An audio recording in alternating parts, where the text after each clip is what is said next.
Hello বন্ধুরা, আজকে আবার একটা নতুন ভিডিও নিয়ে চলে এসেছি। তো এই ভিডিওতে আপনারা দেখতে পাবেন আলিপুর জেল মিউজিয়াম। তো আলিপুর জেল মিউজিয়ামের ভিতরে আমরা এখন ঢুকে গেছি। তো আলিপুর জেল মিউজিয়ামে কি করে আসবেন সেটা বলতে গেলে আমাদেরকে বলতে হবে হাওড়া থেকে ও শিয়ালদা থেকে এখানে কি করে আসবেন। হাওড়া থেকে ও শিয়ালদা থেকে যে কোনো বাস ধরে হাজরা মোড়ে আপনাদেরকে নামতে হবে। হাজরা মোড় থেকে টোটো ধরে আপনাদেরকে এখানে আসতে হবে। আর যদি মেট্রো করে আসেন, যতীন দাস পার্ক মেট্রো স্টেশনে নেমে আপনাদেরকে এখানে আসতে হবে।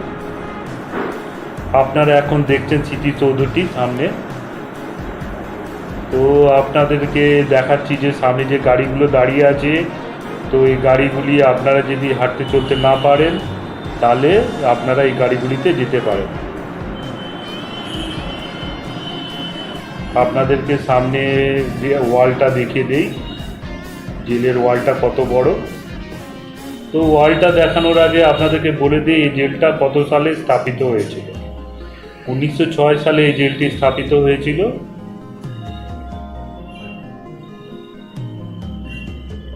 আমরা এখন চলে যাচ্ছি জেলের সামনের ওয়ালটির দিকে।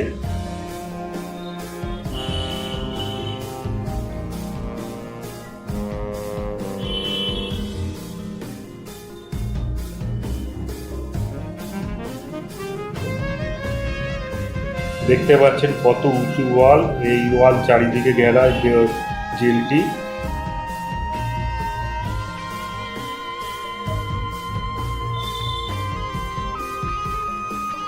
আমরা এখন দেখতে পাচ্ছেন সামনে একটি গাড়ি চলে যাচ্ছে। এই গাড়ি করেই আপনি চারধারে জেলে পরিভ্রমণ করতে পারেন।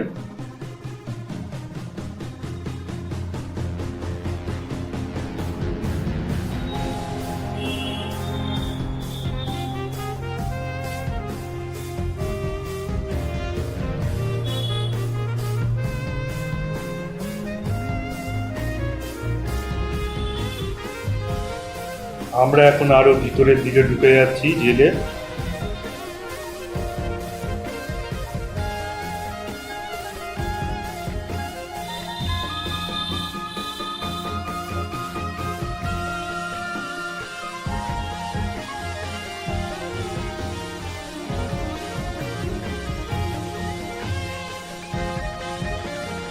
এখানে মাঝে মাঝে আপনারা দেখতে পাবেন জেলে কোথায় কি আছে, তার জন্য একটি করে দিক দর্শনের জন্য একটি ব্যবস্থা করা হয়েছে।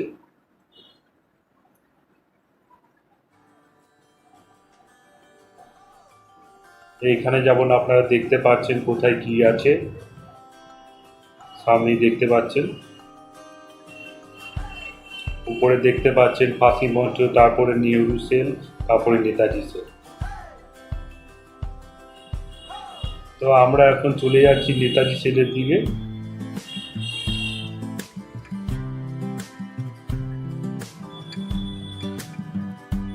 এটি নেতাজি সেল। ডক্টর বিধানচন্দ্র রায় ও চিত্তরঞ্জন দাস এখানে থেকেছিলেন এই সেলের মধ্যেই।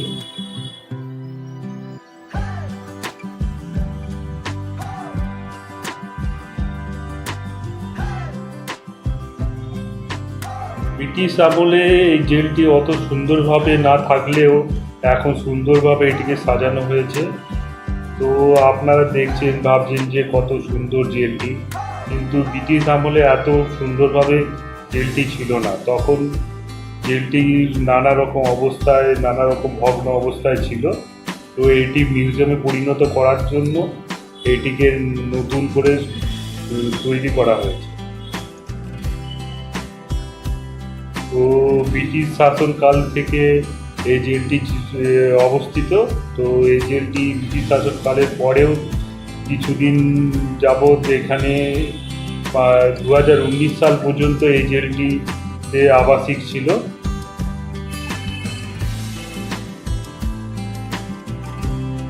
আমরা এখন উপরের দিকে চলে যাচ্ছি সেলগুলি দেখার জন্য।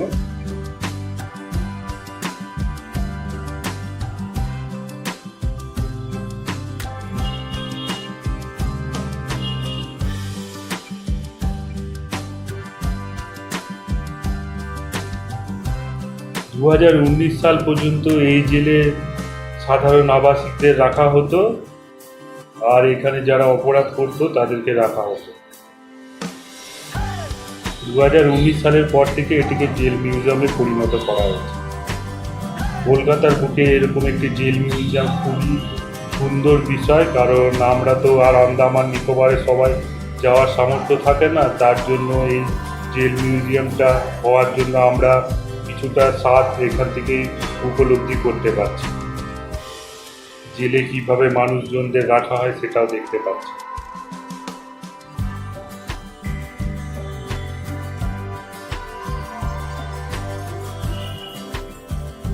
আপনারা এখন দেখছেন নেতাজি সেল, ডক্টর বিধানচন্দ্র রায়ের সেল ও চিত্তরঞ্জন দাসের সেল।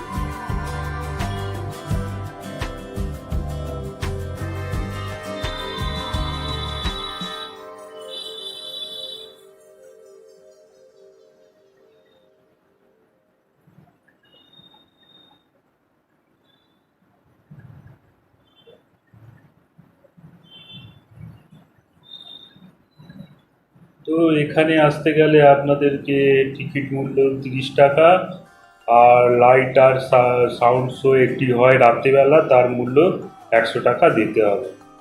তো এটি সোমবার বন্ধ থাকে, এই জেল মিউজিয়ামটি। সোমবারে আপনারা এখানে আসতে পারবেন না, কারণ এই মিউজিয়ামটি সোমবার বন্ধ থাকে।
আমরা এখন চলে যাচ্ছি ফাঁসি মঞ্চের দিকে।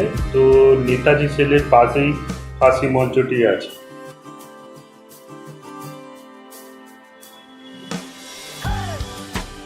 আমরা এখন পৌঁছে গেছি ফাঁসি মঞ্চের কাছে। তো এই ঘরটির ভিতরেই ফাঁসি মঞ্চ আছে।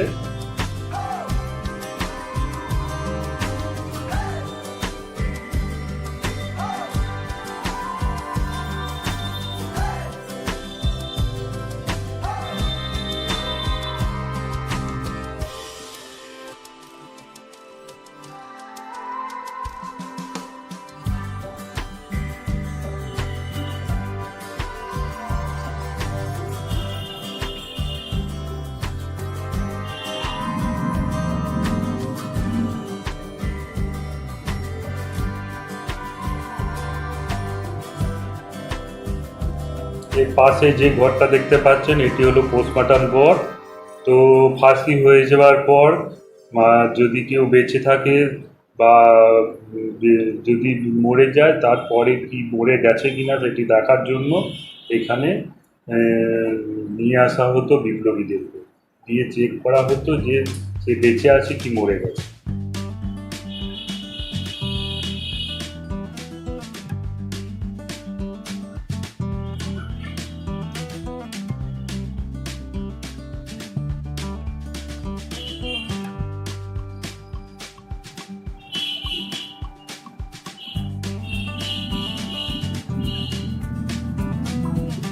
ওয়ালে এরকম অনেকগুলোই দেখতে পাবেন। তো এই ওয়ালে যাদের যাদের ফাঁসি দেওয়া হয়েছিল এইখানে তাদের সুবিস্তারিত তথ্য দেওয়া আছে, আপনারা এখানে দেখতে পেয়ে যাবেন। আর নানা রকম আরো অনেক তথ্যগুলো দেওয়া আছে, তারাও সেগুলোও দেখতে পেয়ে যাবেন।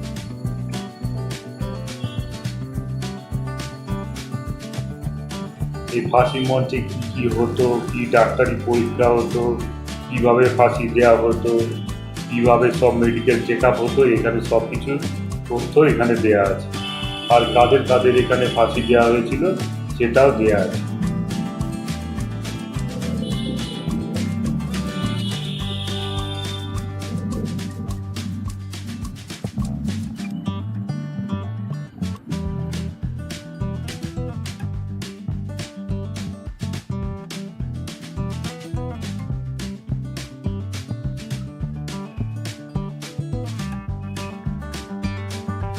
এই দেয়ালে আপনারা সব কিছু তথ্য পেয়ে যাবেন এই ফাঁসি মঞ্চের সম্বন্ধে।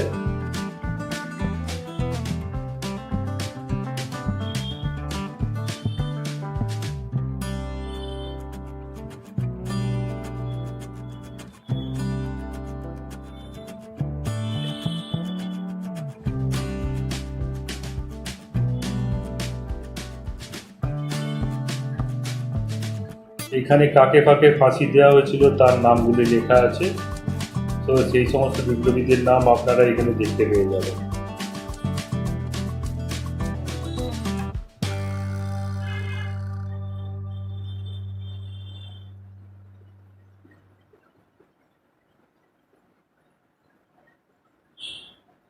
তো ফাঁসি মঞ্চের পাশেই একটা ফাঁসি মডেল করা হয়েছে, আপনারা দেখতে পাবেন, খুব সুন্দর লাগবে এটা আপনাদের এই মডেলটা। তো তার পাশে কিছু ছোট ছোট সেল দেখতে পাবেন।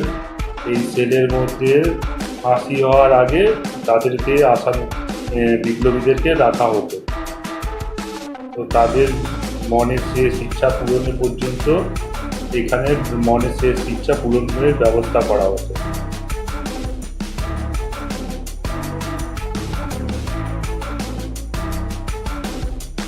আপনারা দেখছেন কত ছোট ছোট সেল এগুলি।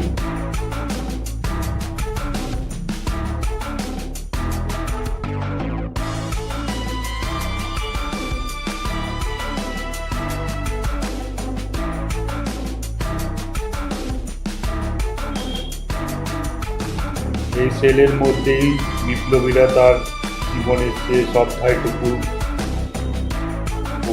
দেখতেন।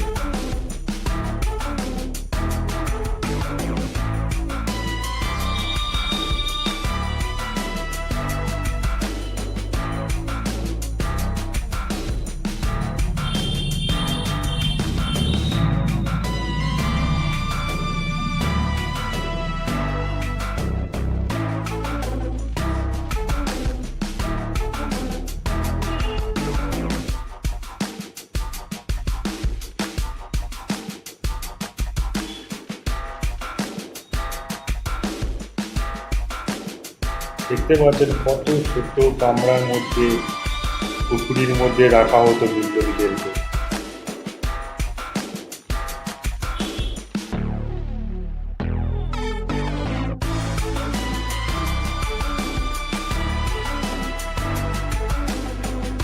আমরা এখন চলে যাচ্ছি ফাঁসি মঞ্চটির দিকে।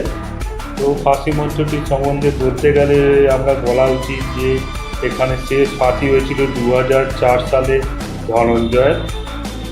আপনারা সেই বিখ্যাত ফাঁসির কথা হয়তো মনে আছে অনেকেরই, 2004 সালে ধনঞ্জয়ের ফাঁসির কথা। ওটি শেষ ফাঁসি এখানে হয়েছে।